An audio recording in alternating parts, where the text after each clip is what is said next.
My name is Melanie Interview, and I'm a registered dietitian. And actually, I was just hired at Nationwide Children's Hospital in the eating disorder clinic.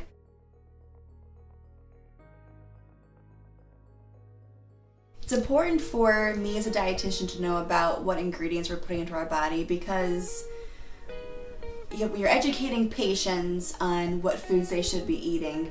Typically, the more processed foods, which are also higher in sodium, they have ingredients like preservatives that if you can't pronounce what the word is, chances are it'd probably be better to not be in your body because then it's not going to be natural. It's not going to be found in food that, what we would normally be eating. And I always think about, when you're thinking about more processed foods and things that have a long shelf life, or Twinkies. We all know Twinkies can last forever. So I just think about Twinkie as being this processed food that you wouldn't want to put in your body knowing how long it's going to be able to sit on the shelf. What is that doing to our bodies? And preservatives and things are not preserved in a way that we would do that at our home. It's what manufacturing companies have come up with to make their foods last longer, and that way their foods can last long, and that way they can be paid for them. I typically educate clients. I know books have been written about the first 5 ingredients, or things should only have 5 ingredients in them. And shorter ingredient lists typically are healthier foods, more wholesome foods, and that's always a better way to go versus something that's been preserved and has to have a longer shelf life.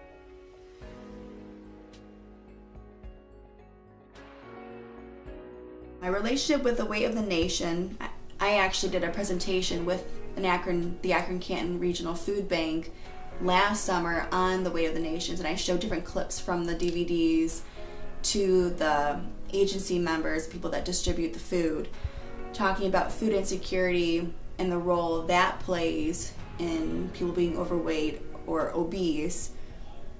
So it's really important for dietitians to know about that role, because you think someone being food insecure, well, they're not going to be overweight because they're food insecure, but it's actually the opposite of that. There's a strong correlation between the food choices that someone has. If they're food insecure, they may not have the fresh fruits and vegetables. They may not have healthier choices, or at least choices that are within their budgets, especially now with the food stamp cuts. Those people may not have the budget to afford healthier foods, or at least they think they don't have the budget to afford healthier foods. So it's important to know about how to counsel a patient who may be on food stamps or be on WIC if they need weight loss counseling, how to incorporate weight loss principles and healthier food into their diet if they're not able to sometimes afford it. So I feel strongly about that because we have our kids to worry about, and if they're on WIC or their families are on food stamps, our kids suffer because they may not be getting healthier food, the fruits and the vegetables daily that they need for healthier lives. So it's sad to see those kids.